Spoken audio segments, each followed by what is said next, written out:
So good morning, everyone. I'm really One, you're happy. muted. Sorry, Yes. you're Oh, still I'm muted. not still muted. Oh, sorry.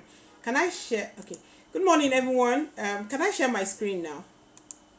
Yes. Okay. Yeah, Okay. I can. Yes, you can. Yes, I can. Okay. So good morning, everyone. Happy to be here, and welcome to this very interesting program by CEIP and EDC, an institution that I'm always very proud to be associated with. Yes, I see you're using unique numbers, but I would also like to do some quick introduction. If you just tell me the industry you are in and what your expectations are for this particular session in the chat box, please drop it in the chat box for me. Your industry and what your expectations are. I'd like to know what that is. Thank you. Yes, so is this Tolu or Deborah? This looks like Tolu. Anyway. This is Tolu, Deborah. Deborah, okay. Hi, Yes, Deborah. ma'am. Good to see you. I thought Thank you, you ma'am. look very different today. I thought I knew Yeah, you, thank but you look very different today. So, yes, I'm happy to be here. Happy to talk about secularity and happy to meet all of you in the room. So, Deborah has talked a bit about me, and I always have this introductory slide about myself as a corporate entrepreneur and also as a speaker and proud scholar, and also the two institutions that I currently champion, Scientia Partners and Auntie Helen Foods. I I would like to know what the exact industries you are in. Sorry, just a minute. I'd like to know your industries so that I can tailor my examples to your industries because I have some illustrations here. However, if I know the industries you are in, I can tell you the ways that you can also use circular economy principles to change your business model, to develop your leadership, and also to innovate in this space. So the objectives for this session are very specific. One is that by the end of this session, you should be able to understand the core competencies required for effective circular leadership, develop strategic thinking aligned with circular economy principles, and also for you to build resilience in leadership, to navigate the challenges and also drive changes as you adopt circular economy principles. So I'll pause here and look in the chat box. Okay, I see Rodney. Rodney is a geology. Wow. And a climate educator. Fantastic. Rodney, you are a very good candidate for circular economy, advocacy, and leadership. I see Omoworare Oyinoluwa. You work in the medical industry and you're starting your NYSC soon and you want to see how you can incorporate circular economy. Look, in fact, this I like what I'm saying so far. From Ibrahim and Oyinolu, very good. Okay, Rodney, environmentalist, yes, very very good. There's a lot you can do. I'm currently conducting a study on adaptation of African economies to circular economy principles. So let me start by asking, when you hear circular economy, what comes to mind for you? When you hear circular economy or circularity, what comes to mind for you? What comes to mind for you? You can please type in the chat box. When you hear circular economy, what comes to mind? So I'm going ahead because I want to assume that Deborah has done the ground rules on how you speak and engage during this session. Um, how you speak and engage during this session is that one, we I do the presentations, then I'll pause periodically to ask you to comment and give your opinion or ask questions. So please, if you have questions, you have comments, just take notes. And then if you must speak, please make sure you are in a quiet area and that there's no noise where you are. If there's a noise, we'll immediately mute you so that we don't disturb you and also disturb other participants. Okay. Oh, I currently serve as Ayotunde. I currently serve as tax consultant, and I seek to learn about. Okay, so I think I should also add that I'm a bit of a dramatic facilitator, right? Especially when I'm with a small group and I'm talking about something I like talking about. So if sometimes it sounds like I'm entertaining you, don't worry, you still learn, eh? So I thought I should just chip that in. And then occasionally I'll spice it up with some pidgin English as a worried woman. Eh? Secular is where nothing is wasted, where waste is another. Fantastic, fantastic. Thank you very much. Thank you, thank you, thank you. So I'm in a room of enlightened people. So what are we going to be doing in terms of content? In terms of content. So I know that you understand secularity a bit. So in terms of content, I'm going to talk about secular economy leadership and then competencies and strategy and resilience. These are very important. There's a lot of work to be done in terms of secularity and you would see why, right? This data is still very relevant that only 8.6% of the world is currently secular. And it has to double if we are going to shrink carbon footprints and address other critical environmental issues. But for me, I see the opportunities in secular economy and secularity as a platform for us to collaborate more across different sectors because we are struggling to do so many things on our own and resources are increasingly getting scarce. I don't even need to tell anybody in this room that we are in an era of intense difficulty, so it's important that we collaborate more. I don't need to ask you how you are faring this year and how you were faring last year. Last year, for instance, a small business could buy energy monthly at maybe 60,000. Now you'll be spending almost 200 or 300,000 if you are not careful. Let's talk about petrol and diesel. By this time last year, if you are using petrol and diesel for either driving or operating your business, you or even living at home, you probably for a small office. So I'm using my own statistic here, right? On average, last year by this time, I was using for diesel and petrol maybe 250 or thereabouts. But by this year, in fact, it had gone up to almost 600k a month. January, everything was just coming at us. Pap, pap. This is one of my fastest years so far. I don't know about you. But so it was just going left, right, and center. Right? So for me, I think that now more than ever before, we have to adopt circular economy principles. And it is important that we understand how to do so. I'm very happy that we have this program. There are a lot of people who really want to practice secularity, but their question is always, how can I do it? Where do I start from? Right? So the circular economy, like someone rightly pointed out, is about endlessness. It's a cycle that keeps going around. It's a closed loop where one end of life is the beginning of another end of life. And it is beyond plastic recycling.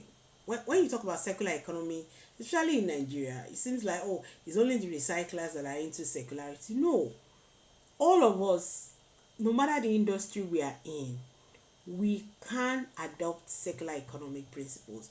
We can adopt circular economy business models. So it is a very, very versatile space. It's actually a principle that should be embedded in every business. It's not only for people who are recycling plastics. It's not only for people who are recycling tires. It's for everybody, no matter the industry you are in. You can make, use, and recycle, no matter the industry. You just have to be intentional about it.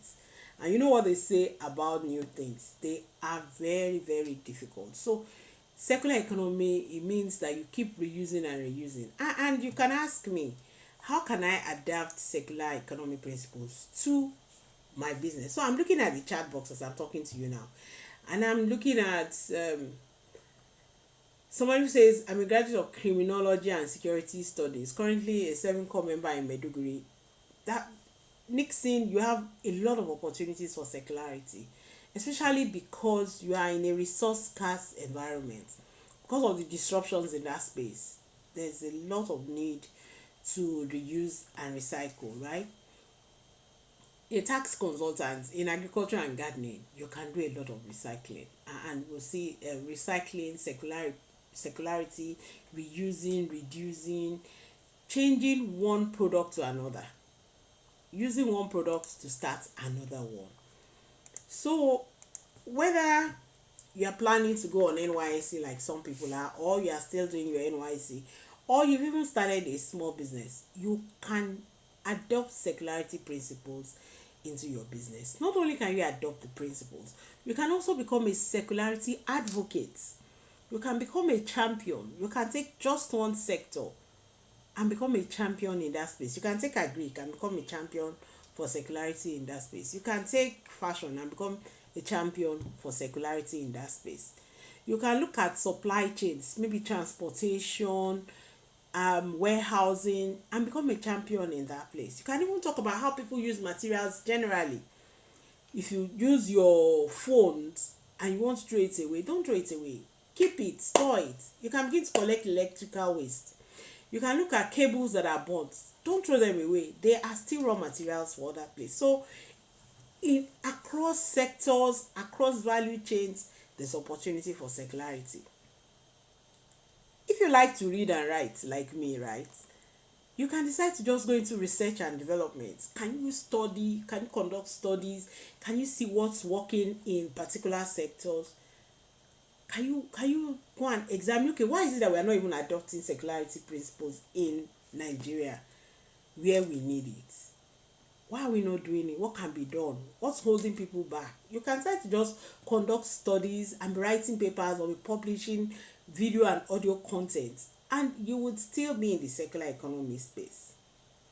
And then where are the opportunities? Waste management, zero waste. There are new business models that you can also introduce into the business, whether it's sharing service, whether it's service as a product, whether it's changing your innovative business models, sharing platforms. There are so many things. In fact, there's no better time than now to be creative in the world, because you have so many resources. Knowledge is everywhere. Whether you're a tax consultant, you're in agri, you're a youth corper, for community, in fact, for community service, fantastic. If you are a very young person under 35 in this room, this is a good cause to champion. And there are opportunities for collaboration. You have plenty of people who can support you. Plenty. You don't have to do it alone. You can think across industries.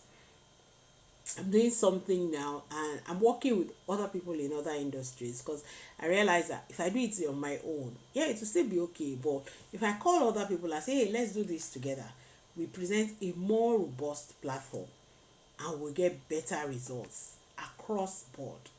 So there is a lot you can do in secular economy, whether it's in the business, supply chain, distribution, materials. Just think about it. There's room for you to do a lot in secular economy. There is room for it. So I want to pause a bit. I've talked for a few minutes. I want to pause a bit and ask you, have you attempted to do anything in the secular economy space, or to even adopt a secular business model? Have you tried to do anything there? I'd like you to tell me. Have you tried to do anything in that space? Tell me. You can do yes or no. And if you are willing to speak, this is where I do open mic. If you are willing to speak, make sure you have a very quiet space. You're in a very quiet space, not a noisy space. I'd like you to share. Have you had any experience in secularity? Is it something you've tried to do anything? What was it like? So if you want to speak, I'm sure Deborah, you can help me moderate it. If you'd like to speak, raise your hand so that I can recognize you and you can speak.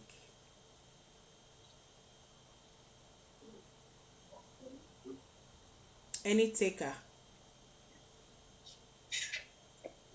Can I speak, please, ma'am? I'm trying to look for the raise hand icon. Okay, it's okay. Ayotunde, go ahead. Ayotunde, please go ahead. All right, ma'am. So, for me, the only, like you rightly had stated, maybe due to lack of knowledge, the only, well, I won't say the only, the major area had been the plastic bottle recycling. This is done just in the home domestically, where I try to put bottles, plastic bottles together to ensure that it's, disposed of.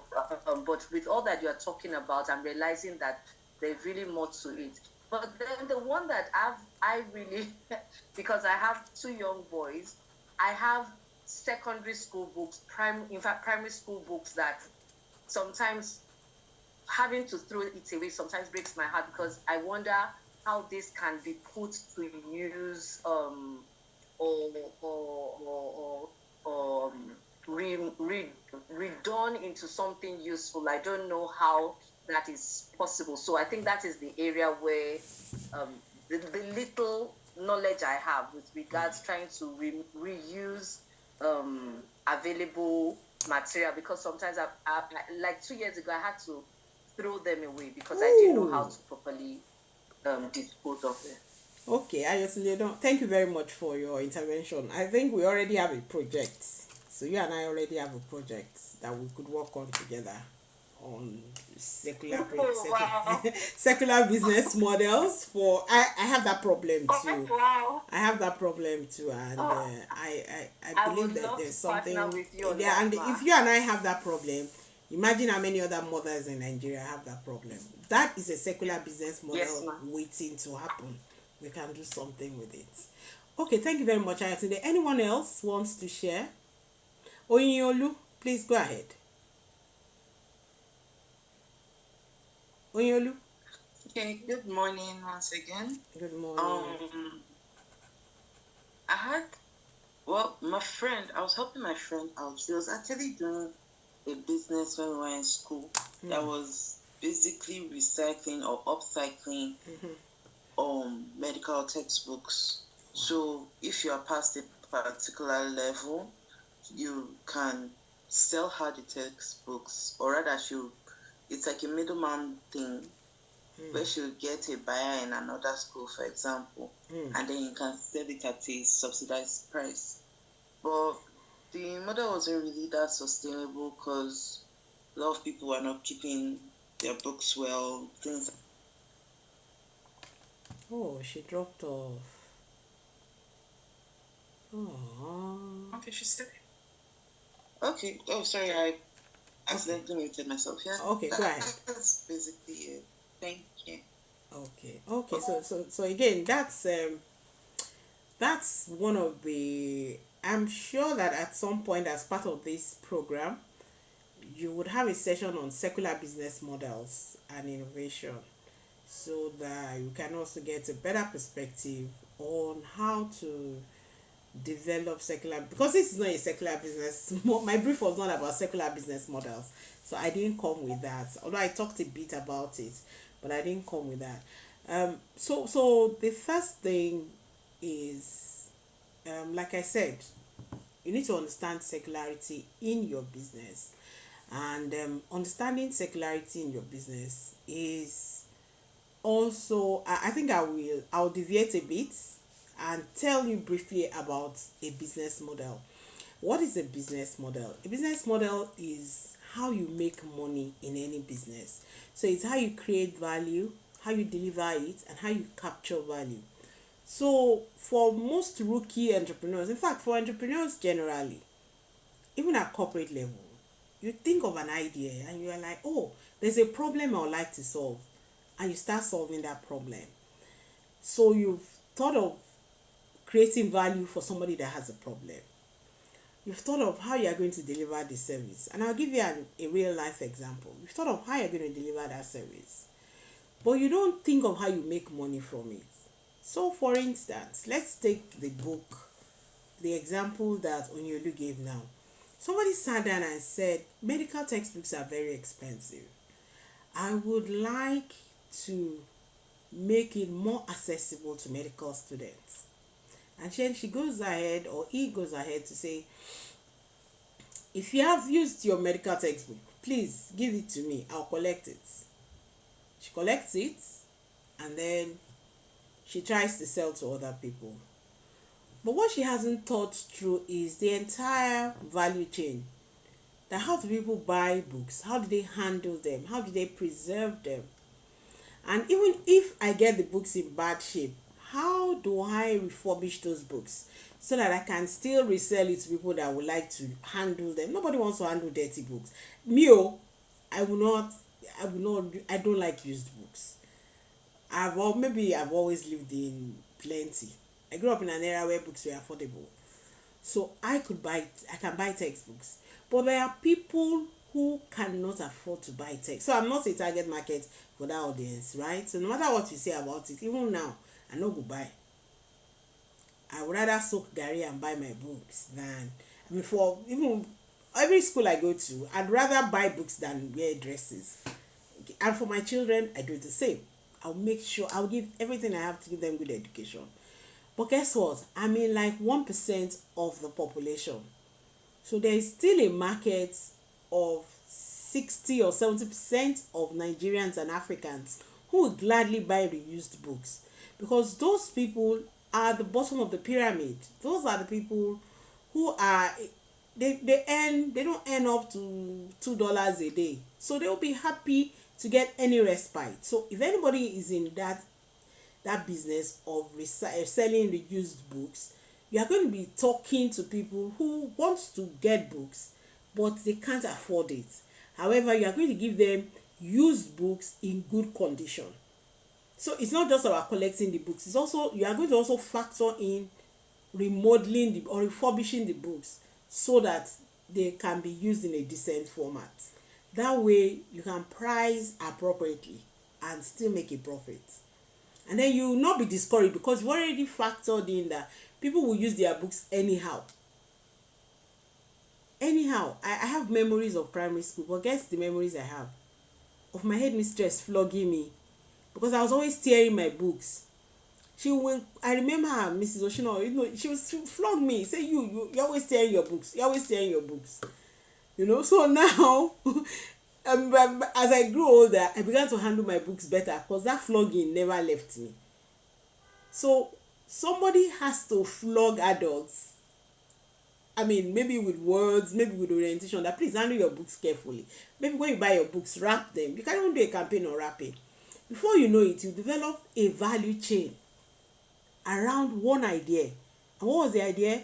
That you want to sell reused books. But you're not just going to sell reused books. You're going to do a lot of other things. And along the line, you're going to be making money. So just because we say it is secularity, doesn't mean you won't think. Doesn't mean you won't innovate. You're going to think of the entire ecosystem. You're going to use what we call systems thinking. Everything that has to do with delivering a solution, you must think about it.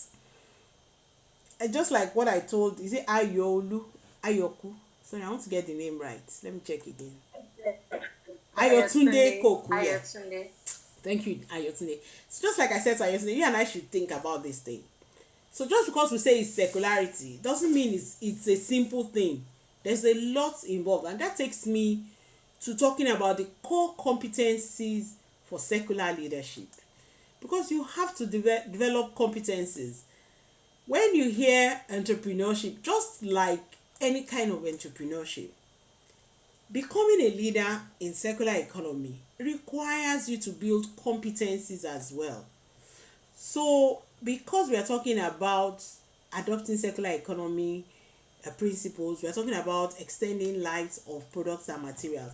It doesn't mean it's a walk in the park. It means that there are things you need to know. And one of you mentioned it that, look, I want to do this thing, but I don't know how to do it. And that's why we're here. One of the core competencies you need for secular leadership is systems thinking. You have to think the entire shift from linear to secular economies. How do you go from getting people to use things and throw it away to getting people to use things with a mind that somebody else is going to use it when they finish using it? Somebody else is going to use it when you finish using it. So you have to leave it clean for the other people. You have to leave it in a reusable format. Don't just throw things away. And you know what? The beauty of this thing is, actually in Africa, in Nigeria, we have been practicing secularity long ago. How many of us know what they call, I grew up in Lagos. And I grew up in an area where we see paro, people who go around, they carry clothes, so they'll collect clothes, they'll collect used plastics, and then they'll give you something new in return. So secular economic principles has been with us as a people. It's not new, really. There are people who have been in the industry of recycling metals, plastic, and all sorts of materials in Nigeria. It is not new. It's not new at all. It's just that as the West developed, they depleted the global resources. They destroyed a lot of the earth. And now they are saying we have to stop it. And guess who is suffering the most now? Africa. I think I'm going to share some resources that can be circulated with you. If you check the data, studies show that Africa is at the receiving end of everything that has to do with climate change. When it comes to rainfall, we are the ones suffering the most with flooding, because we don't have cities that are resilient or adaptable to solve flooding issues. When it comes to desertification, we are the receiving end as well, because we have not improved. We already have developmental issues. We now want to add climate issues to it. So it's like a double whammy for us in Africa. And that's why we as Africans have to take leadership in advocating for secular economy, so that we incorporate it into all our development programs. Don't tell me that I never chop belle food, nothing be secular economy, I never buy for a finish. No. If not, we can't even survive the development issues. That's why we're saying we all have to become champions. So we have to think about this systematically. What are all the things that happen from beginning to the end? And part of why we are doing this is so that as you are thinking, begin to think there are opportunities. What can I change? Okay, how can I adopt secular economic principles? If I'm in medicine, how can I adopt secular economic principles? If I'm in agriculture, how can I adopt secular economic principles? If I'm a youth corper and I want to develop the community, how can I begin to use secular economic principles to even help people out of poverty? Can you become an aggregator of recyclable materials or reused materials? So you clean up reused materials and give to all the people who can afford it around you. That is also a secular economic principle. It's not only plastic recycling, there is secularity. You can position your business as a secularity champion in any way. You can position yourself as a secularity champion in any way. Look, if you are young and below 45, this is your season. This is your season. Look for a space that you can become a secularity advocate. You can use secular business models. You can use secularity principles and talk about it. There are a lot of funding calls to support young people in secular economy. So don't crack your brain too much. Look at the entire value chain. What happens from beginning to the end? And I'll show you some examples as I go along. Right? And so if you want to understand systems thinking, you have to think beyond just yourself. It's what happens in the entire value chain and the ecosystem, everything around you. Are you looking at it and saying, how can I adapt secularity principles? Where is the secularity principle here? What are they reducing here? What are they reducing here? How can I turn one service to the beginning of another one?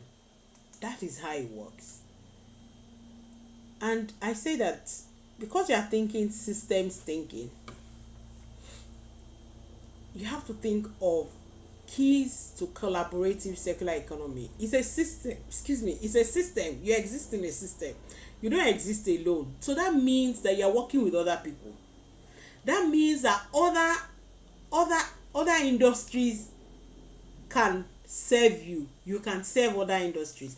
That means you can collaborate with other industries. So if you say you have a commitment to zero waste policies, right, you can decide that I'm not manufacturing anything, I'm not producing, but I work in an office, we're always buying toners, we're always buying paper.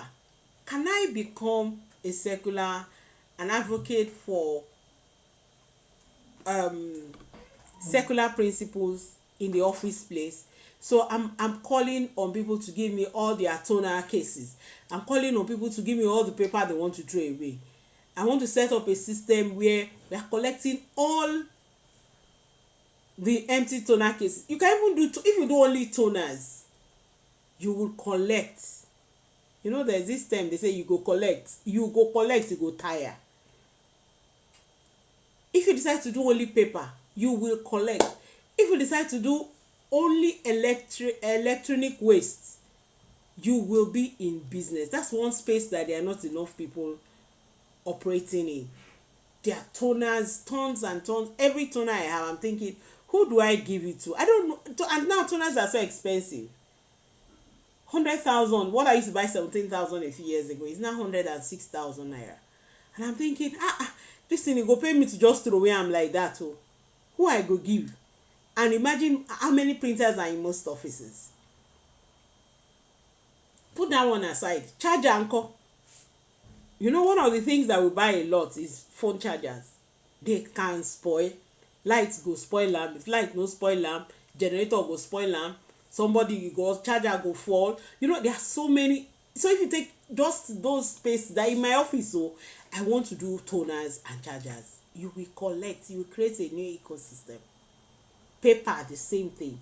Not talk of now phones and laptops. All those gadgets are valuable components. So commitment to zero waste policies helps you identify new opportunities, just as I'm saying now. In fact, this thing about toner is, as I was talking now, I'm due to change my toner, and I'm like, so wait till I go take this toner. Where can I make money from the toner? Now, batteries, same thing. I know somebody who exports used batteries.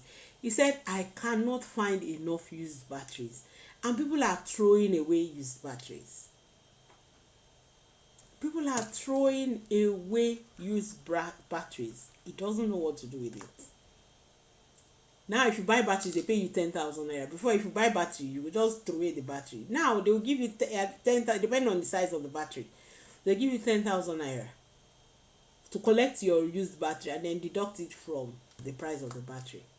So there are new opportunities. Just think, look, in fact, earlier this year when we had the Circular Economy Week with CEIP, one of the facilitators who came from Netherlands said, as she was walking into Nigeria, she was driving into Nigeria, all she could see are opportunities for secular business models. Now, what are we doing about it? And that she's not talking about the low level, though. She's talking about high value circularity. So when you collect plastic, that's very low level. But when you collect electrical waste and you disaggregate it and remove the valuable components, that's very high level. When you use tires, not just to make furniture, but you use them to make high value materials, furniture pieces that you won't even know that there is a tire in it. That's new business opportunities. So for us in Africa, I say to my Nigeria, every time I have to talk about secular, I say, look, for us, let's see it as a new business opportunity. We are not just saving the planet, we are actually expanding the markets that we are operating in. Beyond extending life cycles of materials, we are creating new businesses. Beyond establishment of reuse and recirculation, we are actually, for me, it is about innovation. It is about having access to raw materials that you ordinarily would have struggled to get. So we have to adopt systems thinking. You have to adopt systems thinking. So you can identify interdependence. You get these slides, but most of these things I've already explained them. Identify interdependencies. I talked about toner now. What else can you do with the toner? Who needs those toner containers? Who needs the materials in my laptop that has expired? Who needs the casing? Who needs my used charger? Who needs used fabrics that can shred them and do something else with them? Who needs waste from farms and can you do other things with them? Someone was saying to me that that poultry farmers are complaining that poultry feed is expensive, but that he doesn't mind feeding his birds. That do I know where he makes money now? I said no. He said from the offals. When you kill chicken, you remove all the inside, the intestine and co. He said that those things have a high source of protein and that he uses it to make animal feed. I was stunned. He said yes. And someone said, I use the liver and kidney, you remove them, that it's also medicinal, that there are people who wait to just buy them. He said so he doesn't mind buying the feed no matter how much, and that what he sells from the inside is more than what he sells from the meat of the poultry, the chicken. That is someone thinking outside of the box completely and making that investment. It's a positive unintended consequence. Said he started it. Said, okay, we don't want to be wasting this thing, because people were complaining that all around him was smelling.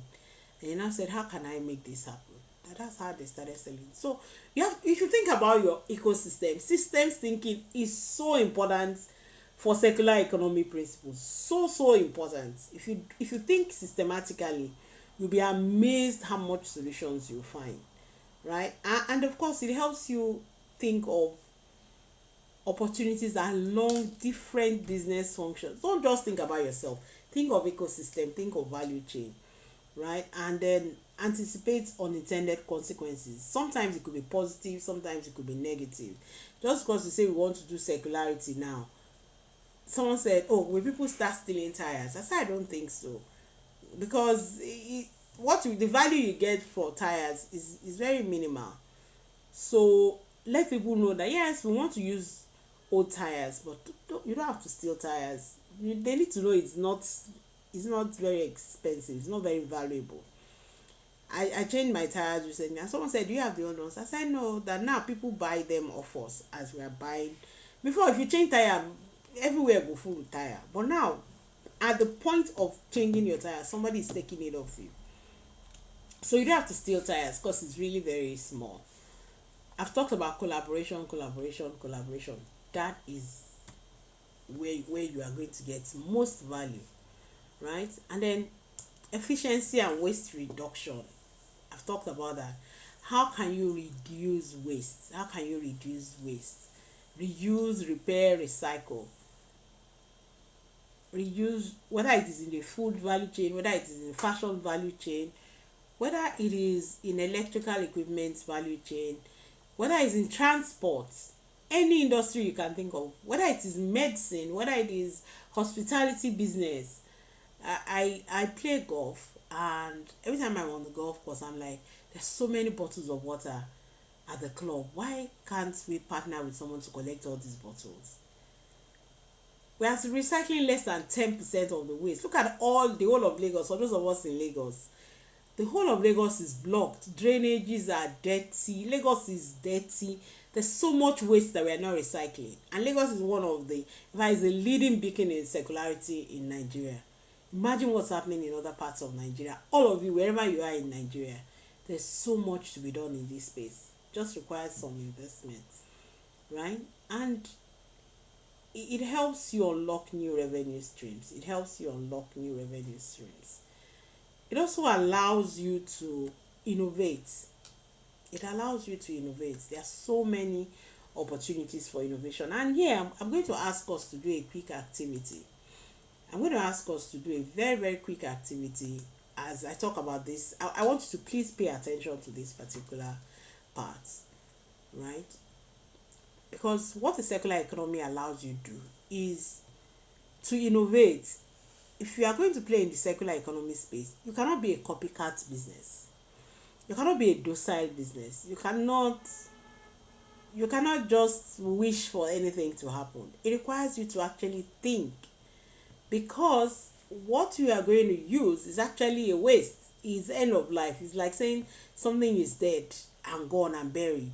There's nothing you can do with it again.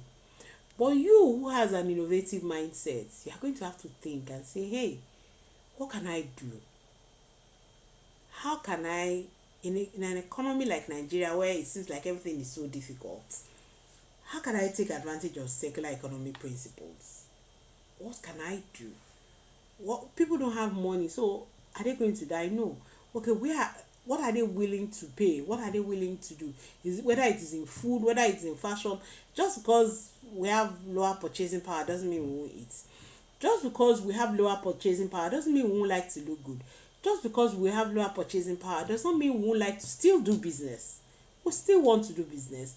We still want to be relevant. We still want to be educated. We still want to share experiences. We still want to be entertained. We still want to be able to get more education. We want to do new things. We still want to be entertained. People want to flex. People want to show some steez. Is that not what people call it? Steez. So people want to do a lot of things. So if you are in that space, what are you going to do? And I'll share some examples with you. Furniture industry. There's someone called JB. We had a program such as this, and we're talking about secular principles. Now, you know what? Every part of your value chain, can you think of the things you throw away? What can you do with them? She started with foam. She said, foam, instead of throwing my foam away, I can pick all of them and make throw pillows with them. She started making throw pillows. She said, off cuts. I've already decided, instead of throwing away off cuts from the wood for furniture, for sofa and beds, why don't I begin to use them to make small pieces like shelves, like this, my shelf? But she started making smaller pieces. Why don't I do that? Why don't I make mirrors? Why don't I make decorative pieces with it? She started doing that. And then after a while, she discovered that there are people who still have good furniture, but they don't know that they want to throw it away. What can she do with them? People can't afford to buy new furniture. Can you swap your furniture? We'll just refurbish it for you, and you pay like 40% of what you would have paid, 30-40% of what you would have paid for a new furniture. That's how she started her circularity campaign, and now she's one of the leading lights in circularity principles for furniture industry. Or do you want to take Yetro's lane? She makes dresses ready to wear, loads and loads of dresses. When you go to the front of her place, you see stacks of waste fabric. And when she learns about circularity, she decided, we can do a lot with circularity. Instead of throwing all these things away, we can join them together. And she said the first experiment she did of just keeping all the waste, she got 300 yards of fabric. And what did she start doing with them? She started making bags, books. I'll look for those images and share them also with you. She started making bags, books, gift bags.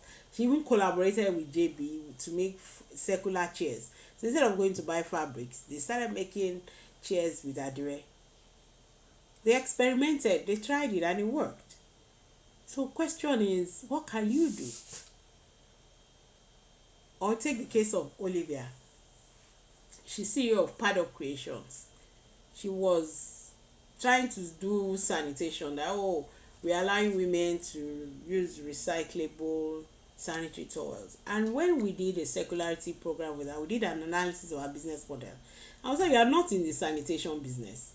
You are a circular business, because you are creating reusable sanitary towels. Not only are you creating reusable sanitary towels from all the waste during your production, you are creating children's toys, you are creating pillows, you are creating carpets. So you are a circular business. Stop positioning as a sanitary business and start positioning as a circular business. And the moment she did that, in less than 3 years, she was able to access grants of over 300,000 euros from different organizations. So this circular business in Nigeria, it is at its infancy.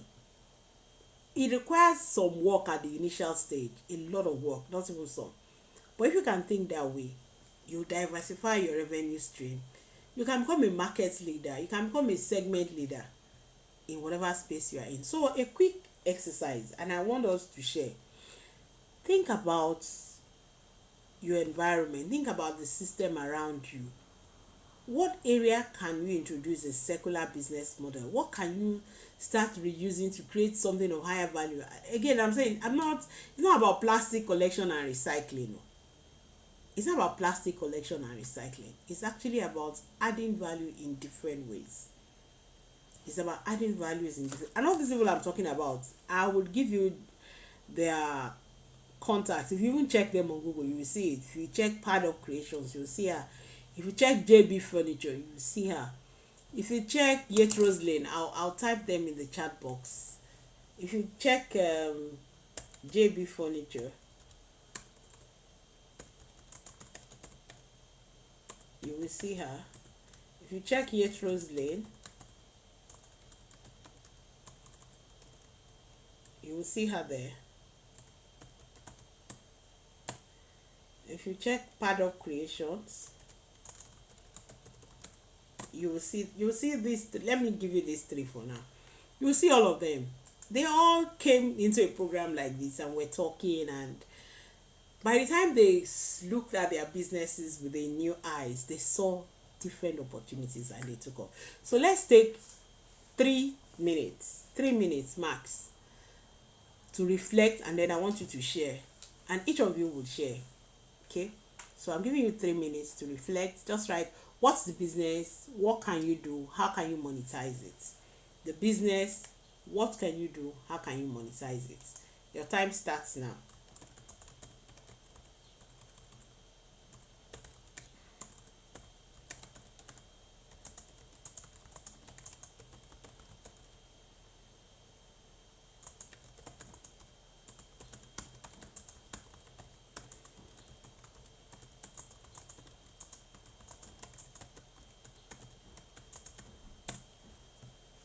What I just said now, I typed it in the chat box. What's the industry? How can you innovate using circular economic principles, and how can you monetize it?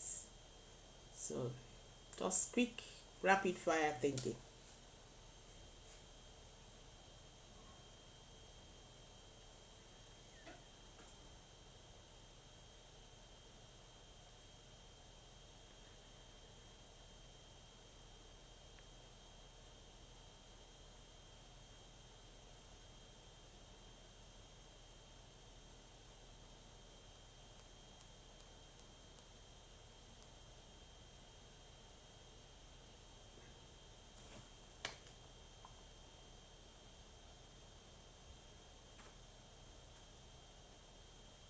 So like I said, check the chat box. I dropped the activity there for you to look at.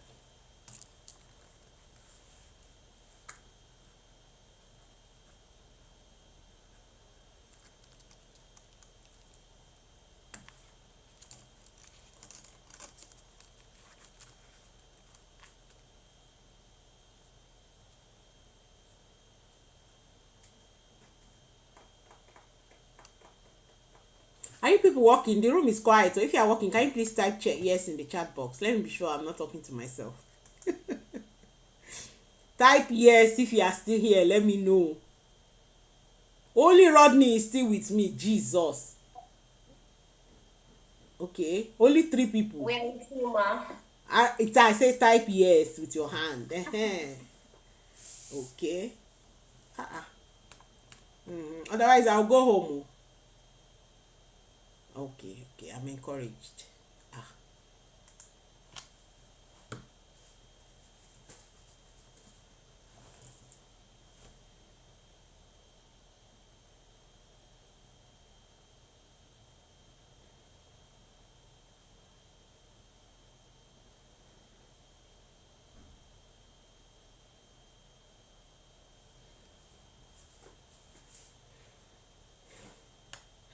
Okay, I've seen everybody now.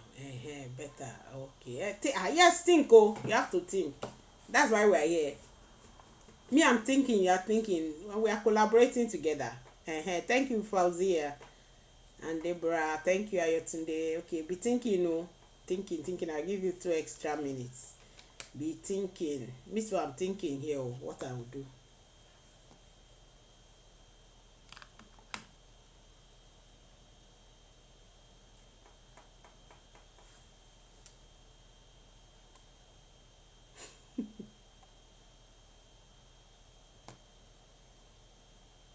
Okay. Thank you, Brian. Okay, I have 1 more minute.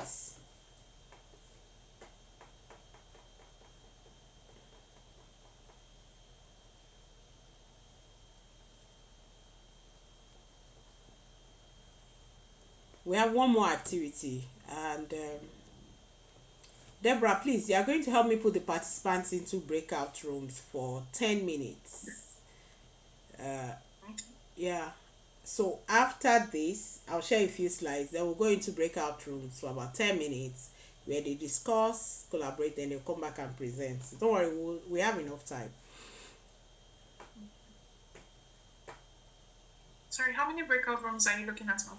How many participants do I have? Roughly 13. 13. So 3 breakout rooms will be good. Okay. Yeah, so 4 in a, yeah, 3 is good. So I will do that in another 10 minutes. Okay, guys, time up. Let me hear from you. What I can already see some people chatting in. Ibrahim says, construction industry, we can turn PET bottles into interlocking stone. How will you make money from it? Tell me how you make money from it. Oh, let me take you back up. Remember what I said now. They could not go hook for big middle. Remember that lady that was doing recycled books and then she got stuck? So it's important to think through the entire process, but this is just a brainstorming session. Yes, okay, Deborah says she knows Spiral. Okay. All right. The industry, how can you innovate using circular economy principles, and how can you monetize it? Monetization is very, very important. If you don't monetize it, it's not a business. Okay. So tell me how you monetize it. Construction industry. Ibrahim, are people going? How are you going to sell your PET bottles that you are turning into interlocking stone? Are people going to buy it, and where will they buy it? I'd like to know. Okay, I see Titi here. It says journals and planners production. Waste from the printers can be collected and sold off. Also, we usually have a lot of shredded paper as waste. I think I have to source for what to do with the shredded paper. Better. Thank you very much, Titi. Okay, who else? Chat box or talk. I have to move on in the next few minutes, 2 or 3 minutes, so that we finish up and I get to people calling me to say, hey, I have this idea, let's collaborate. From today, I want you to start thinking of how you're going to turn these circular economic principles into a venture of sorts. That from day one, that's what I want you to think about. How can you turn this into a venture, and how can you monetize it? If you can't monetize it, it's not complete. Okay, someone says, I'm serving in Abia State. Rodney, I'm thinking of ways of gathering core members' white socks, converting to source raw materials and turning them to fabric to be sold. Interesting. I'm sure if you check on YouTube also, YouTube is your friend, please. If you check on YouTube and you do a prompt on how do you recycle polyester, socks, I'm sure you get some very interesting ideas there. Very, very good one. Thank you, Rodney. So I've heard from Ibrahim, I've heard from Titi, I've heard from Rodney. 10 people have not said anything, and if these 10 people don't talk, we no go come up for you. And if I don't finish, we won't go. Okay. Just let me know what you thought. Don't worry, it's not an exam. Just let me know what you thought. Okay, go ahead, Deborah. But I just want to hear from everybody. Go ahead, Deborah. In whatever form, share your idea. Thank you to those who have shared. Ibrahim. No, let me acknowledge those who have. Thank you very much, Ibrahim. Thank you, Titi. Thank you, Rodney, for coming up with these ideas. Just share what you are thinking. I don't want you to overthink. I'll give you room to think properly shortly, but just share some thoughts that have come to you based on all what I've said so far. Okay, Deborah, so, over to you. Thank you, ma. Okay, so for me, I'm in the fashion industry, fashion accessory where we make bags, and oftentimes we have small bits of leathers that could not probably make another bag, but we can make accessories like the earrings or make strips that can be made into bangles for repurposing. So those little strips, they don't end up just being in waste. They can make smaller fashion items. And again, in the waste that is around us. So of course, for people that work with us, we could have okay taking like let's say 2 bags or 3 bags of water in 3 days, and then there is water, of course, because you're working, you want to take water and all of those things. So the water sachets could be converted into strips that then eventually we could now make fabrics from them, or let's say fabrics that could now be utilized in our bag making. So it becomes a material that we infuse into our normal materials, more like local production than making a fabric from plastic waste. Yes, ma'am. Fantastic, fantastic, Deborah. Thank you very much. You should check this lady, Planet Trial. Trial, do you know her? Adejoke. Yes, ma'am. Aha, you should see what she's doing. You can learn a few things from her. There's no need reinventing the wheel. Someone is already doing something. Look at what they are doing, and learn from them. She's doing a fantastic job with recycling, using bags. I mean, I met her. She said to me she had an order for 5,000 bags, and when I converted how much each of those bags costs, it was a tidy amount. So if you need help, I'm sure this platform will be a good one to improve your circular economy principles. Thank you very much, Deborah. Yes, who else wants to go before I move on? I'd like to just hear what you all are thinking. Don't, no matter how good or bad you think it is, just say it, please. Speak up. Just share in the chat box if you can't speak. Just quickly, quickly, quickly. I never walk alone. That's why I'm dragging you along with me. Sorry, Ma. So Oyin was actually raising her hand to Oh, I didn't speak. see her. Please let me recognize Oyin, her. Oyin, go ahead there. Oh my, I was actually thinking about um patient waste because I work in the hospital now. But then I was not thinking about it. The issue with that is that patient waste in the sense of okay, if you bought 5 unopened drips and then there are 5 left over. So instead of going home with your drips that you can't use at home anyway, you sell it to maybe the next patient coming in. But then the reason why I put my hand down was that the issue with things like that is that if anything happens to the other patients, Nigerians are very superstitious, so they don't want to hear that it's sealed and sterile. As far as they're concerned, we are the ones that. So I'm still going to think on my ideas. Thank you very much, Onyi. I appreciate what you have said, and I believe very strongly that it is an idea you should pursue. And like I said, I'm interested in helping anybody develop their ideas. That's what we do for a living. That's just my calling. And it is very important that you actually recycle medical materials. My mom had a stroke recently and she was immobile. So I was now looking for a wheelchair and I checked the cost of a new wheelchair. And I said, but I know people whose parents just passed and before they passed they were immobile. And I was now calling them to say, do you have a wheelchair? And someone said, don't worry, I'll ask this other person. Fortunately for me, my mom now walks and all of that. So it's really important. And then we needed to buy her the walking support. Again, I began to think, who else has a used one? So before, I would have just gone to buy. But now I'm thinking, I need to buy a used one. Because this thing, when you buy it, it's not something that I'm going to use forever anyway. So recycling and reusing medical tools or equipment is also very important. I just think we need to build a system around. If there was a market for that, I would have just gone to that market now to look for it. But now I have to ask you, I don't know that there's a market unless I go to Bobby or all of that.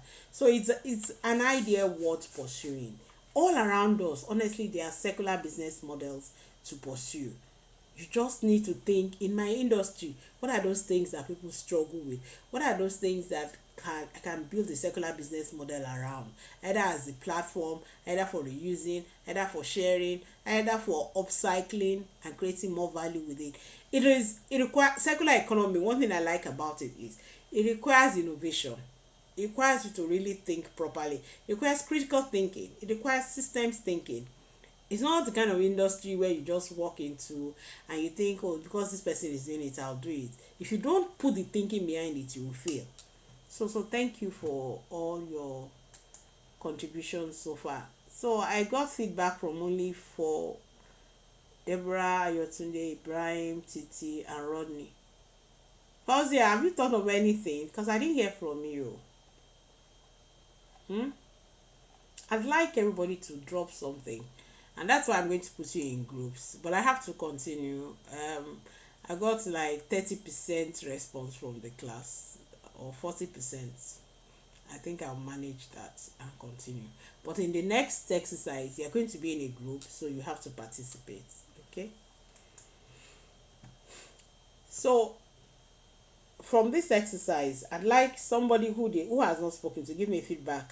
Can you begin to see that there are actually opportunities for us to adapt secular business models and also to lead in that space? It's not just enough for you to adapt it.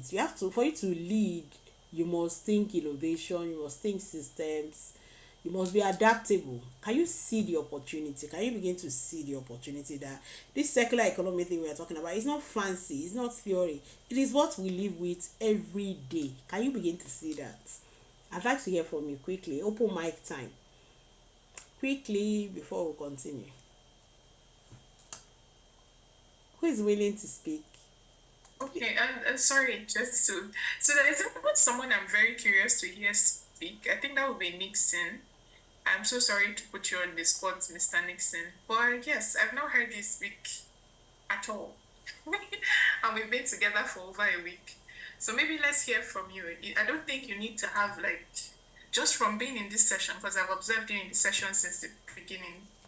What do you think? Is it something that is worth doing? Because from you, I found that you wanted to learn about circular economy principles, how you can apply it to your community and all. Has this class been able to give a bit of insight into that for you? Mr. Nixon, sorry again for putting you on the spot. I think it's something we have to do so everyone can participate. Is it there? Oh, wow, how convenient.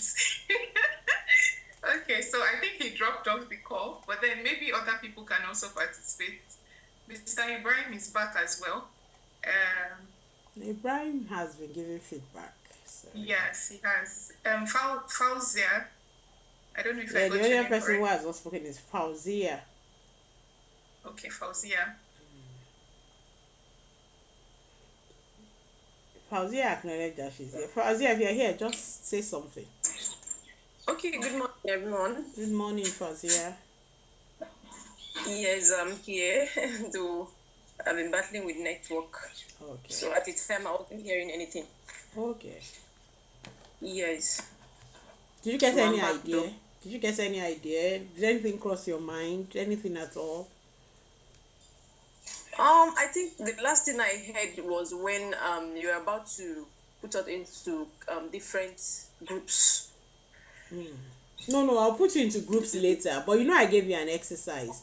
And I said, can you think of an industry, a secular business idea, and how it can be monetized? Did anything cross your mind?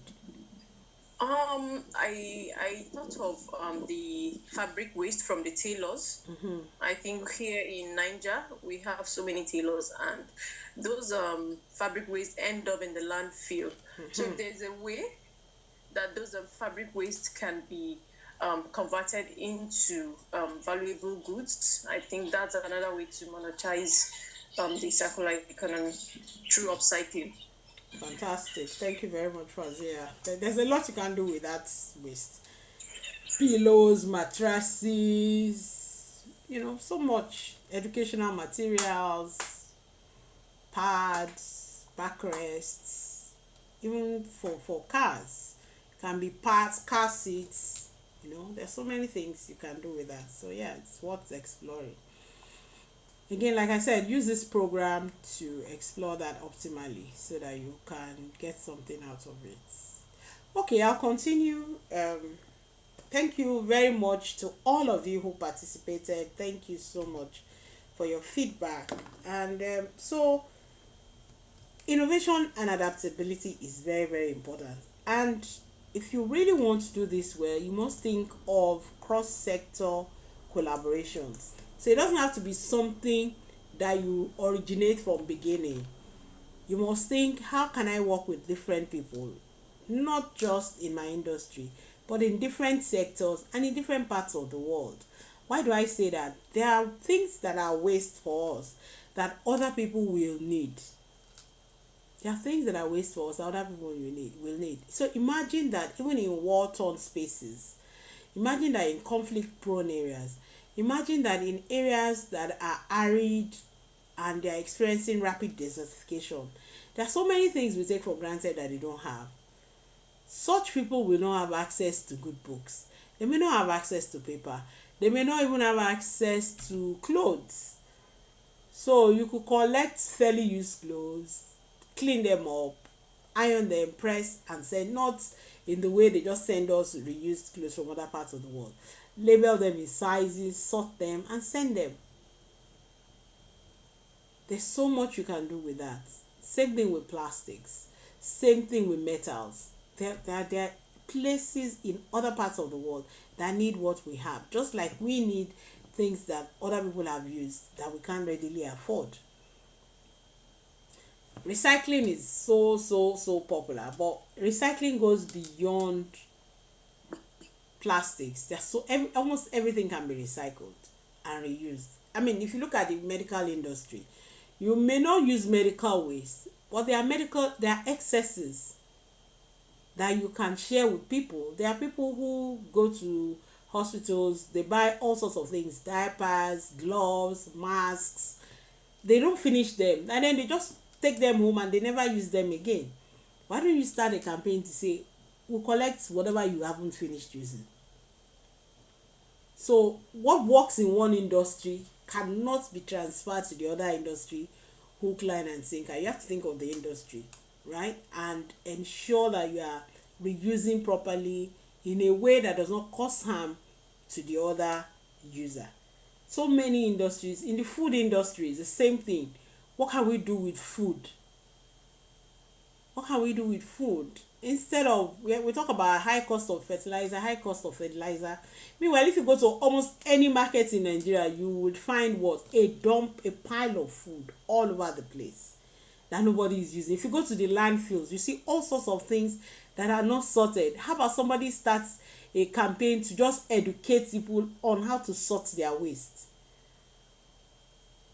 That's something. So food is a major one. You see all food you put together, even if you want to say, oh, animals eat waste food, it's not when you jumbled everything together in a way that it becomes poison.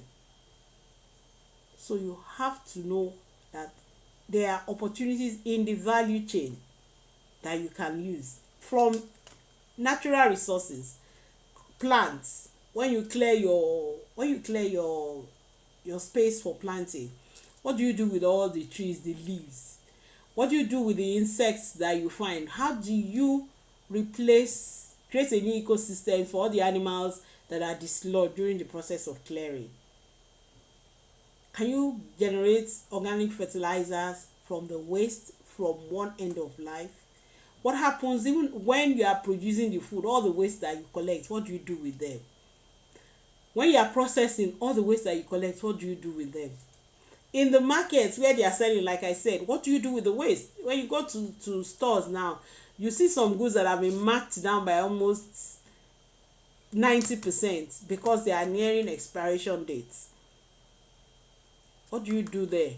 And even when we eat, how do we eat? Do we eat and throw away all the food, or do we eat and preserve the waste in such a way that somebody else can eat it. So there's opportunity in the entire value chain. Find who you can partner with. If you look at the furniture industry, wood is made from paper. Sorry, paper is made from wood. So instead of having these kind of images in our landfills, what can be done to turn this wood into paper? What can be done to keep paper so that we don't keep falling trees to produce new paper? There's opportunity for collaboration across multiple value chains. And as you think of these opportunities, you also think of business models that you can run with.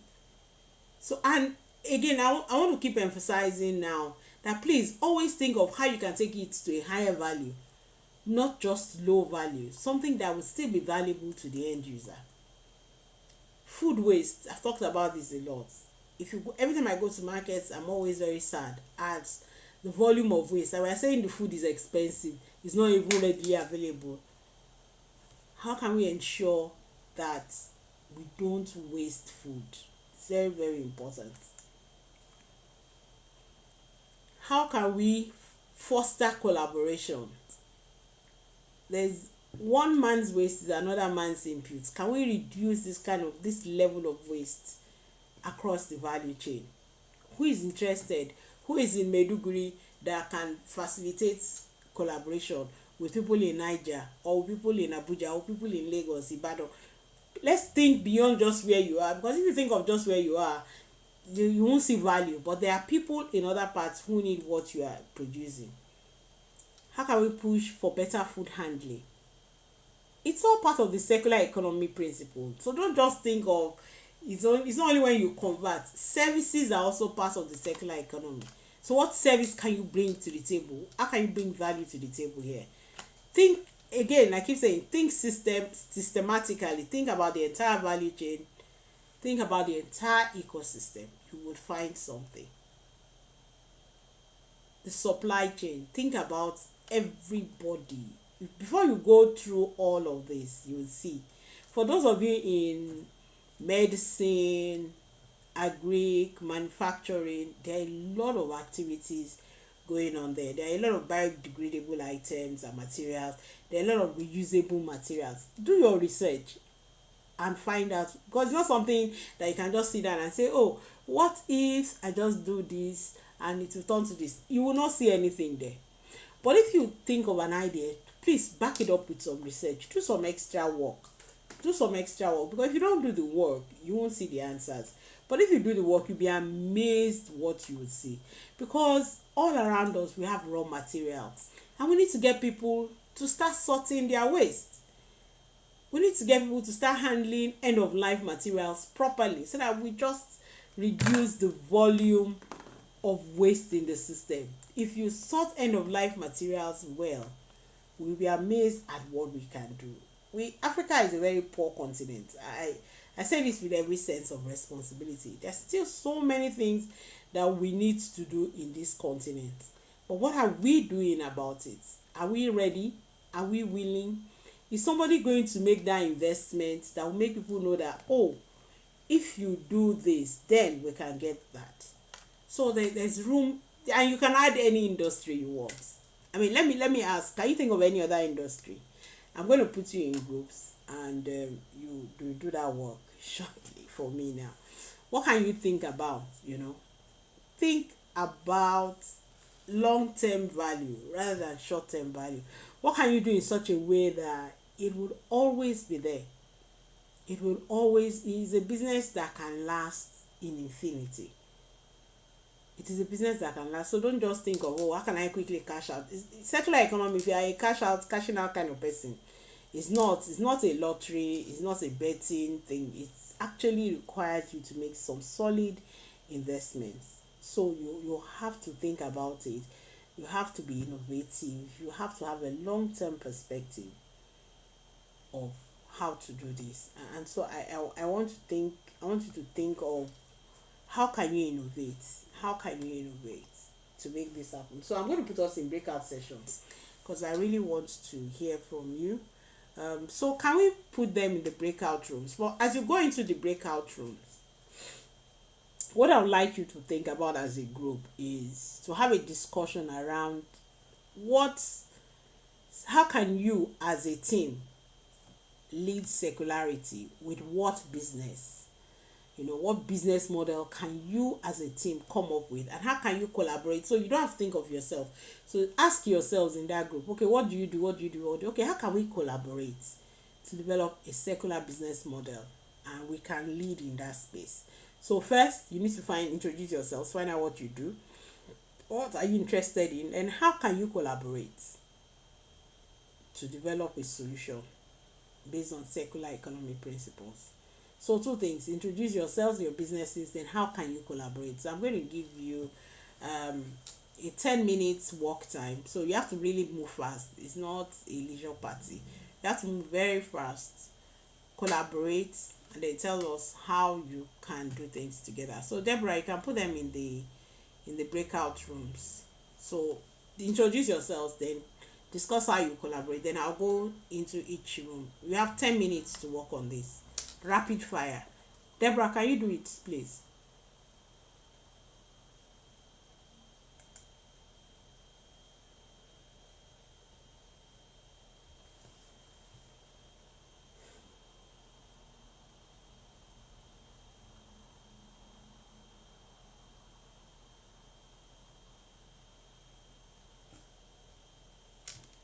Quick, as we are beginning to wind down, let's hear from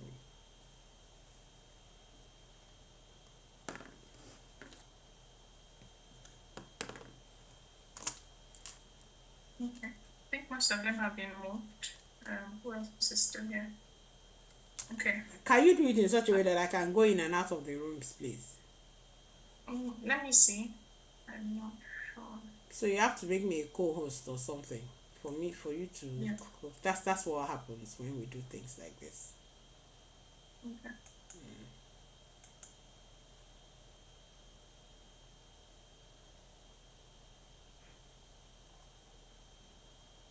Okay. Okay, for Deborah, come in. Let me see if I can assign you to a room. I've already assigned you to a room, Deborah. Deborah, I didn't read it. You are in room 3. Continue join the room. I think you should see the display on your screen soon. I can't see the rooms yet.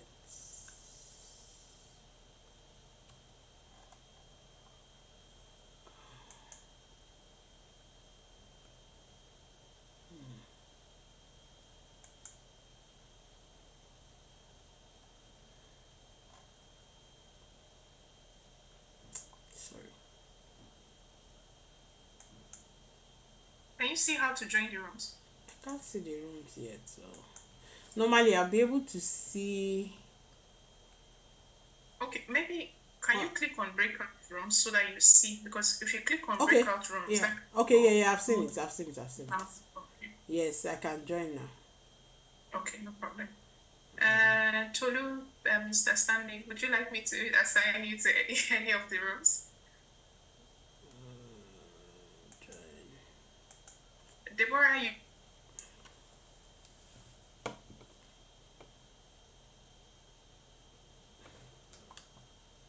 Good morning, everyone. Fauzi Abakar Kure from Niger State. I'm a climate change ambassador. Also into sustainable fashion through upcycling of fabric waste into valuable products like the throw pillows, accessories, and all. And currently, we are doing a research on sanitary pads. We want to start production of reusable sanitary pads. So I'm glad to be here. Hello, everyone. I am Victoria Joshua. I am a communications person. I'm an aquaculturist, and I do a bit of fashion designing. So I think I'll try more in sensitizing people out there about circular economy. Okay. So I think we're supposed to talk about how we can collaborate and take it to a larger scale. Yes. I think so. Yes, that's what you're supposed to do. So looking at all your competencies, what can you do together? Okay.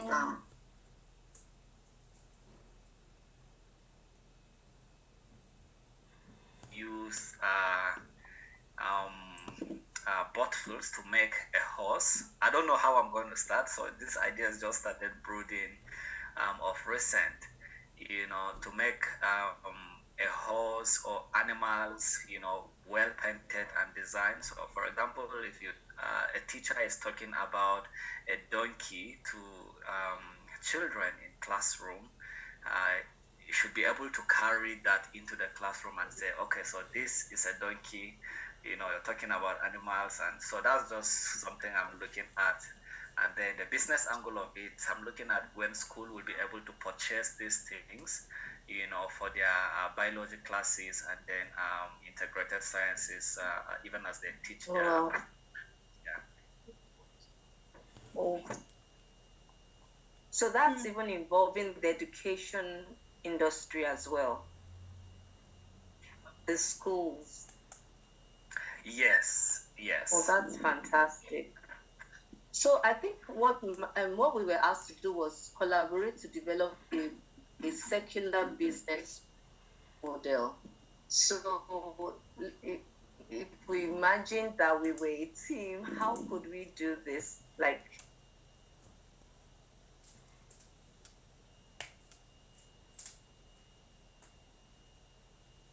shred pet plastic then, because we wanted more wood in a short number of hours. So as relating circular economy now, thinking of